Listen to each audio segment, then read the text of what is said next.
Today, here's what we're talking about. Ukrainian Special Operations Forces are crushing Russian occupiers in Kupiansk. Ukraine continues to destroy Russian oil refineries and military-industrial facilities. And finally, where does Putin keep running off to in order to hide from Ukrainian drones and missiles? All this and more in the program Ukraine Today. Hello, my name is Fedoshelenko. This is Ukraine Today. Please subscribe, like, leave a comment, and let's get to the news. The Ukrainian Special Operations Forces have published a video of a firefight with occupiers on the streets of Kupiansk. These shots feature operators from the 8th Separate Azov Regiment. During reconnaissance, Russian soldiers were spotted in one of the buildings. Ukrainian soldiers engaged in battle and using anti-tank shaped charge mines destroyed the position along with enemy personnel. The fighting took place near the central square of Kupiansk. According to official reports, the occupiers were unable to break through to the southern part of the city. According to intercepted communications, the number of Russians in the settlement has dropped to about 50 over the past week. The defense forces did not allow the enemy to bring in reinforcements. However, due to the logistics that the Russians are constantly trying to disrupt, the situation around Kupiansk remains difficult and unstable. Ground drones versus aerial ones.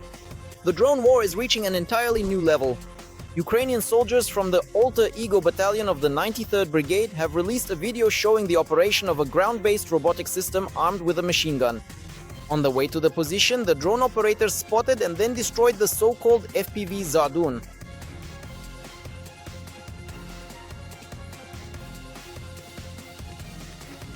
What is happening on the front lines and around them at this very moment is covered in our report.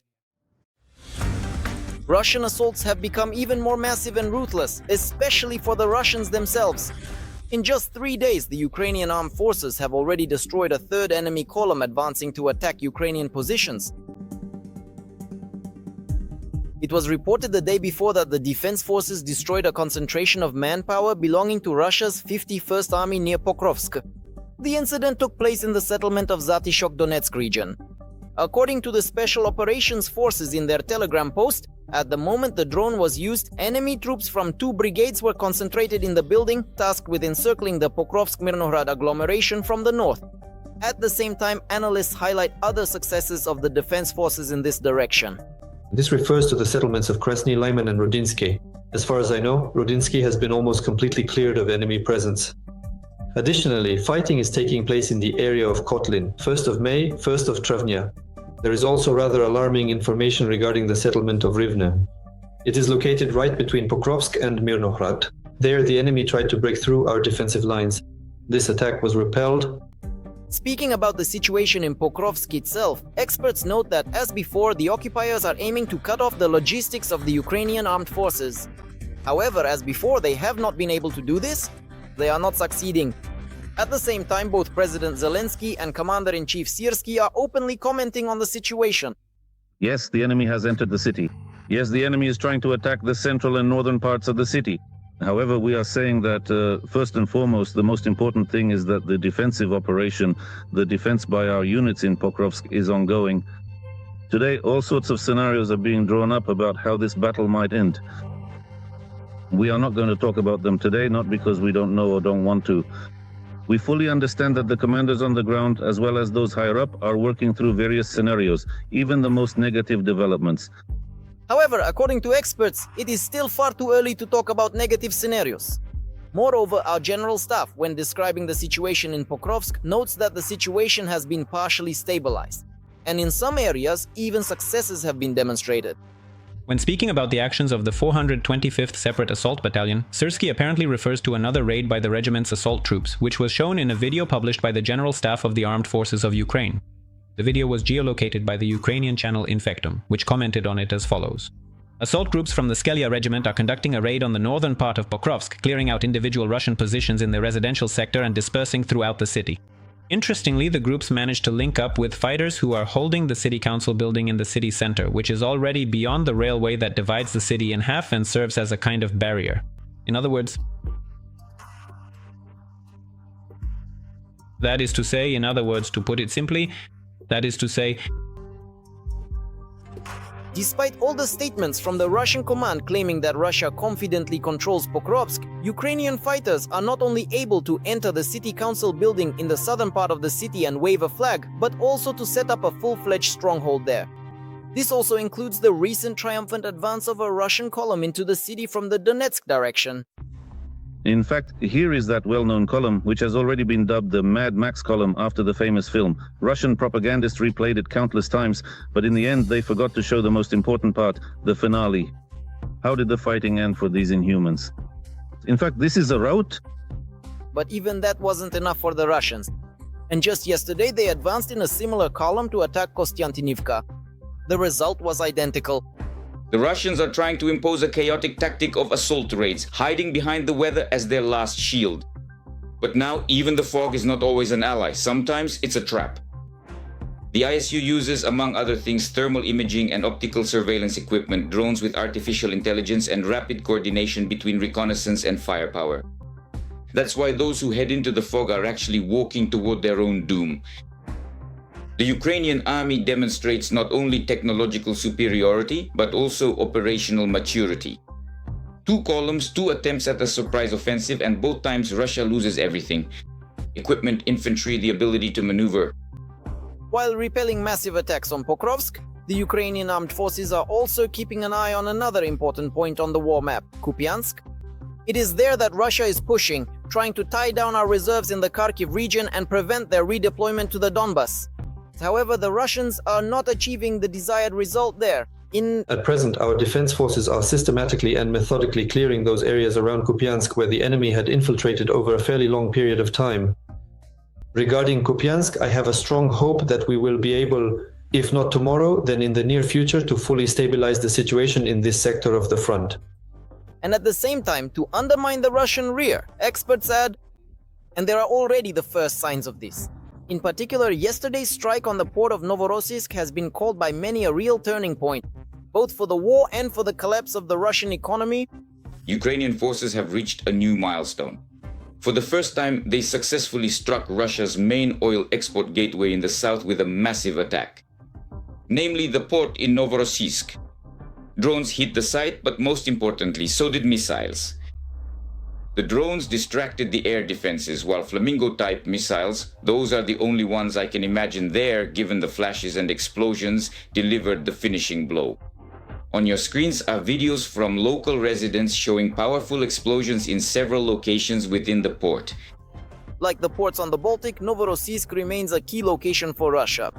When it comes to oil trade, it is also one of the most heavily protected points by air defense systems.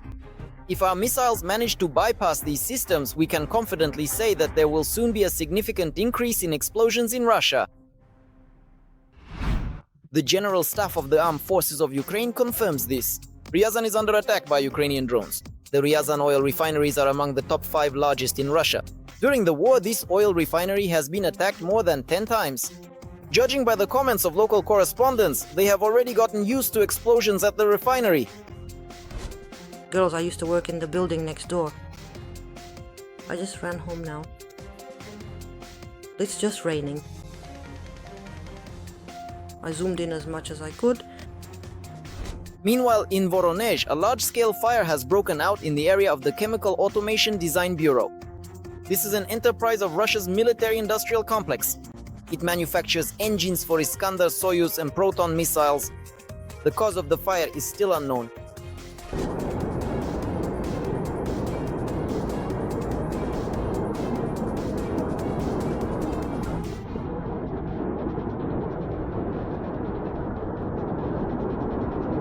And that's not a helicopter, that's the thing. Ours isn't a gas one, but it's very strong. Let me remind you that as a result of recent attacks, the Kremlin has lost several oil facilities. According to Reuters, this concerns the Saratov oil refinery as well as oil terminals in the port of Novorossiysk, which were successfully attacked yesterday by Ukrainian Neptunes. Once again, military and energy facilities are burning in Russia. And now, in the security service, this is mostly being done with Ukrainian weapons, with the newest and most effective Ukrainian missiles and drones. Next. Self-propelled artillery, mortars, drones, electronic warfare, shells, ammunition, communication systems, air defense, missiles. Ukraine is actively ramping up the production of its own military equipment and ammunition. Production is becoming increasingly precise, large-scale, and technologically advanced. During this war, Ukraine has already reached a milestone. Almost 60% of the weapons we have, that our soldiers have, are Ukrainian-made, and these are powerful weapons with many advanced features. This is no longer just a local industry. Ukraine is building its own military technological shield, a network of production lines, testing grounds, and combat units that turn ideas into weaponry, and our specialists immediately test them in real-world conditions. The Ukrainian side is specifically scaling up strike capabilities with a range of over 1,000 kilometers. Let's start with drones, small but decisive technology that has overnight changed the rules of war. Strike platform series of the FP family and other Ukrainian models are produced according to the principle: fast, cheap, effective. Their advantages are simple design, rapid production, and tactical relevance. They make it possible to carry out precision strikes, disrupt enemy logistics, and keep hostile positions under pressure far from the front line. In 2024, about 1 million units were contracted, and by 2025, production had increased to 30,000 FPV drones per month. It should be noted that this quantity, that is an annual production of about 4 million FPV drones, this is a record figure, even taking into account the capabilities of the military-industrial complexes of all NATO countries combined. In other words, at this moment, the Ukrainian defense industry is producing an unprecedented number of unmanned aerial vehicles. For comparison, the United States Army replenishes its arsenal with unmanned aerial vehicles at approximately up to 100,000 per year. The Ukrainian defense industry, I emphasize again, produces up to 4 million drones. The technological production recipe is simple: composite fuselages, 3D printed wings, inexpensive components, and open-source navigation solutions. All of this makes it possible to produce functional platforms in batches, but you can't cut costs on electronics. Navigation and guidance systems make drones resistant to Russian electronic warfare. Otherwise, mass waves of launches won't break through the enemy's dense defenses. In parallel with drones, a strategic direction is also developing. Here, the key players are missiles and missile systems that strike at the enemy's rear, depriving them of fuel, depots, and command nodes. Neptune is a domestic anti-ship and coastal missile system that has strengthened the security of maritime borders and given Kyiv tools to impact the enemy's logistics in the Black Sea. In an unprecedented event in world history, the case is that Ukraine, as a country that effectively does not possess a navy, has inflicted devastating damage on the Russian Federation by destroying up to 35% of the Black Sea Fleet's vessels. According to the British side, the naval activity of the Russian Federation in the Black Sea Basin has dropped to a historic low as a result of the use of strike drones and, accordingly, naval drones. Another important milestone is the FPV-5 Flamingo cruise missile. This is a fully Ukrainian development with a declared range of up to 3,000 kilometers. For comparison, the legendary American Tomahawk has a strike range of 1,600 kilometers. The Tomahawk's warhead is about 500 kilograms. The Flamingo's warhead is about 1,150 kilograms. The most recent documented cases. The latest confirmed use of the Flamingo was a strike on the oil terminal in Tuapse. Moreover, Russian public channels themselves confirmed that the Ukrainian side used these strike systems. In combination, small drones and large cruise missiles give Ukraine both scale and strategy. Drones keep the enemy on edge, missiles strike critical targets, and together this seriously undermines the enemy's ability to wage a prolonged war. But Ukraine's defense industry is not just about small and large systems, but also time-tested developments like the Bohdan, Stugna, and other artillery and anti-tank systems, which provide mobility, firepower resilience, and operate within a unified strike network. Drone reconnaissance, artillery adjustment, precision missile strike. 40% of the Russian budget depends on revenue from the sale of oil and petroleum products. Accordingly, taking into account this budget-forming sector of the occupying country, adjustments are made to the actions of the Ukrainian side, namely the use of strike drones and means of destruction. We are talking about Flamingo and Neptune in the context of neutralizing the oil refining complex of the Russian Federation. According to the Russian side's assessment, losses resulting from the Ukrainian strike on the oil refining complex of the Russian Federation are estimated at around $100 billion. Ukraine's production capabilities are already extending beyond its borders. Through agreements and joint projects, Ukrainian companies are legalizing assembly and mass production in European countries. If before the start of the full-scale war, the Ukrainian defense industry was lagging behind, then by 2024 production volumes reached about $9 billion, and in 2025 they grew to $35 billion.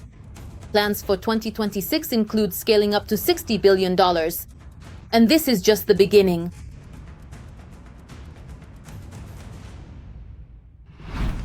The terrifying missile and drone strike on Kyiv did not go unanswered. On Thursday night, the Novorossiysk oil export terminal and the Saratov oil refinery were on fire. If Russian inhumans kill peaceful Ukrainians, then the armed forces of Ukraine are systematically destroying the oil infrastructure of the aggressor country. From taking Kyiv in 3 days to total blackouts and the introduction of a state of emergency already within Russia itself. We're bored. Stagnation. We want some action. Thanks to bunker dwellers and Ukrainian drones, in some regions of Russia, as Putin would say, things are really heating up. For example, in Krasnodar Krai last night, there were the characteristic sounds of incoming strikes. Sirens, alarms, and explosions were heard in Henichesk, Anapa, and Novorossiysk.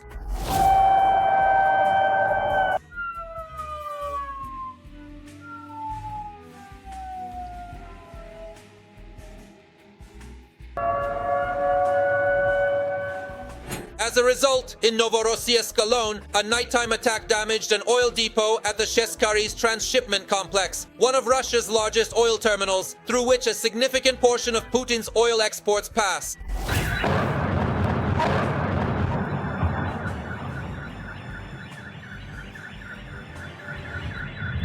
Local officials also reported that part of the coastal facilities was destroyed.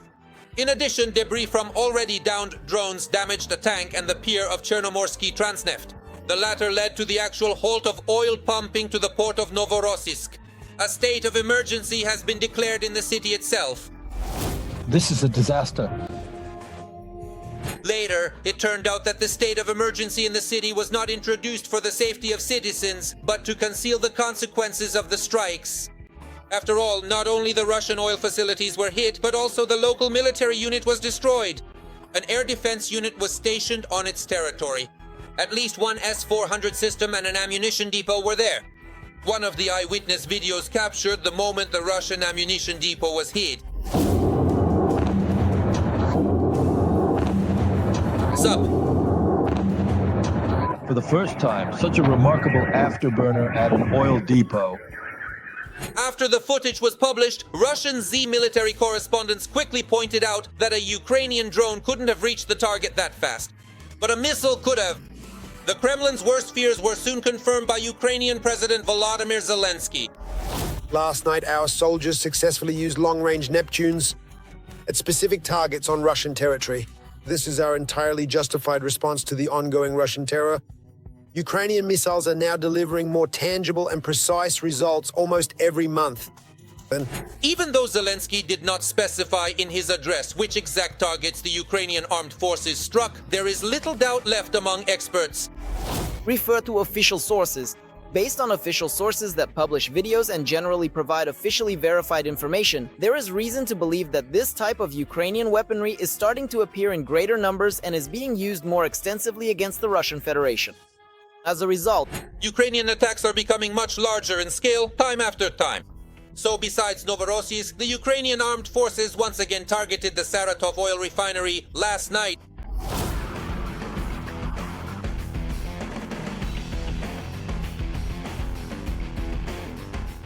A week earlier, Ukrainian drones had already struck the oil refinery. At that time, the facility had to be temporarily shut down. Now hopefully the refinery will be permanently closed for good. There are still far too many military facilities on the territory of the Russian Federation that need to be taken out. And the lights in Moscow will go out almost automatically once certain facilities on Russian territory are shut down. We won't even have to try that hard for Russia to lose its Ilitch's light bulb. That will definitely happen. It is inevitable. Meanwhile, the Russian Eagle is plunging into complete darkness. Will it fly? Again? Yeah, it's flying. I'm sticking with it, absolutely. It's fine, really, no problem at all. That's already the third one, or if you can believe it. Basically, they're launching rockets from our airstrip now. There it is.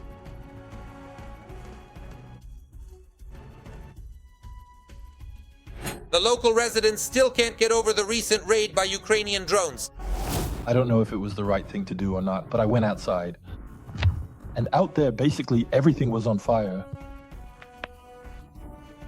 And all this is despite the fact that the Ukrainian armed forces, unlike the Russian army, strike exclusively at legitimate targets, military facilities of the Kremlin. Just imagine what will happen when Ukrainian Flamingos and long-range Neptunes will soon join the attacks, and we'll see this in the coming months. After all, according to experts, mass production of the latest Ukrainian weapons has already begun, which means things will only get worse from here. At least for Russia's military-industrial complex and oil industry. This is quite a diverse range, which allows for the mass destruction and targeting of objects on the territory of the Russian Federation, even at significant distances from the borders or the front lines. This in fact is a rather serious and positive indicator that step by step we are systematically taking out key targets on Russian territory and destroying, among other things, military production.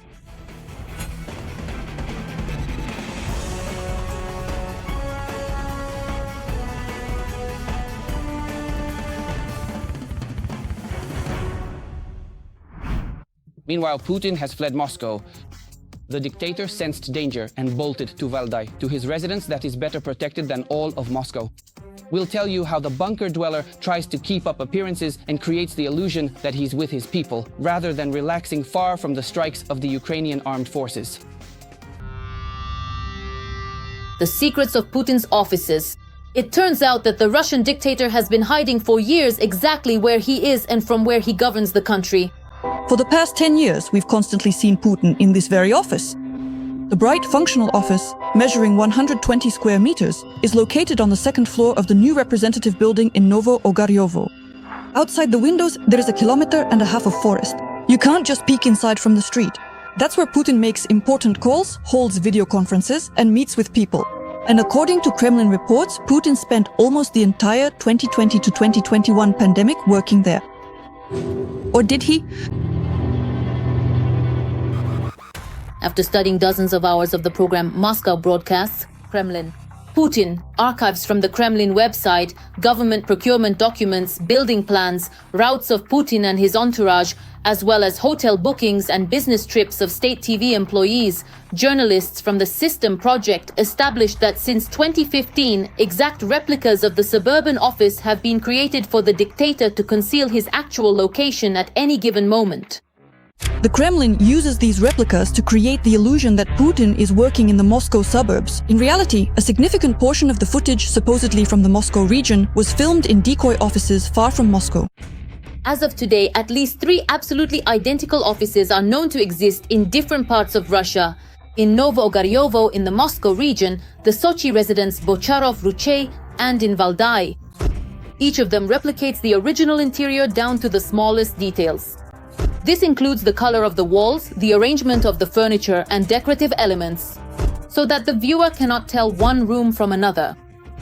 The complex system of duplicate offices allowed the dictator to record addresses and hold meetings from different parts of the country, creating the illusion of stability and a constant presence in the same office. Despite the apparent identicalness of the rooms, journalists have uncovered small but telling differences. The height of the door handles, lines on the walls, and the arrangement of folders on the desk. It was these details that became the key to exposing the carefully concealed deception. By drawing 2 lines, we can confidently say which room Putin is using. Here is Novo Ogaryovo, and here is the copy office. And again, here is the original, and here is the copy. Since February 2023, Putin has almost stopped using the Sochi office after he began to fear strikes from Ukrainian drones. The Bacharov-Ruche residence, once convenient and safe, turned out to be vulnerable, and the dictator started looking for more hidden and protected places to work. Even though several air defense positions have been set up there, it's still quite close to Ukraine, and the long-range capabilities of the Ukrainian drone forces make it possible to cause a lot of trouble there. A lot of fun, so to speak. That's why Valdai is farther away, better hidden, and the topography there is better. Well, it's in the forest, it's a residence in the woods, and in Sochi, it's a residence in the mountains, in a fairly open area, but it's got a view, you know what I mean? So when you build yourself a residence with a view, so you can see both the mountains and the sea, it's not just that you can see the sea, but you can also be seen a little bit from the sea. That's why Sochi dropped out of the list of both favorite residences. Since the beginning of 2025, the same fate befell the office near Moscow in Novo-Ogaryovo. Now, Putin's addresses and meetings are recorded in two different offices, one in the Kremlin and one at Lake Valdai in the Novgorod region. It was there that another office was set up. Journalists claim that the Valdai residence became the main home for Putin's secret family, unofficially formed with gymnast Alina Kabayeva. There, the dictator could hold private meetings and record addresses, passing them off as footage from the residence near Moscow. He also has his own distinctive features. The first is a switch. It is located exactly in the center of the panel, not like in the original at Novo-Ogaryovo or in the copy in Sochi. The second is a seam on the wall, the one behind Putin's head. It is much higher than the panel joint. This office has its own writing set, its own unique pattern on the desk. In total, we found more than 150 photos of this office. Well, that's out of the ones we were able to identify. Let's once again show how the three rooms differ from each other. In all three rooms, the seam on the wall behind Putin is at a different height. This is how the positions of the door handles differ. This is how the thermostats are positioned in different locations. And this is what the desk and the document folder look like. Analysis of video footage and movement routes showed that, despite the apparent work in Novo-Ogaryovo, Putin could actually have been in any of the three mentioned offices. Journalists recorded how, on the same day, the president appeared in an office with one type of renovation, a few hours later in another, and then again in the previous one. Starting around 2018, there has been a process of complete merging between the personal comfort of the president's physical body, his actual body, and the needs of the state. In other words, the body of the king ceases to be a human body and becomes a vast state hyper-object, which includes clinics, secret residences, and a second family. By the way, in parallel with the first, he did end up divorcing his wife. And all of this is no longer about just pretending, let's at least keep up appearances, that the president follows the rules and observes the ceremonial protocol. Instead, let's arrange everything so that it's simply convenient for the president. And while the Kremlin creates an illusion of stability and power, in reality, the Russian dictator is afraid. He fears Ukrainian attacks, he fears losing power, he fears any signs of instability. That's all for today. Thank you for watching. Strength to the Ukrainian defenders, both men and women. Glory to Ukraine. Subscribe, like, comment, and share. See you next time.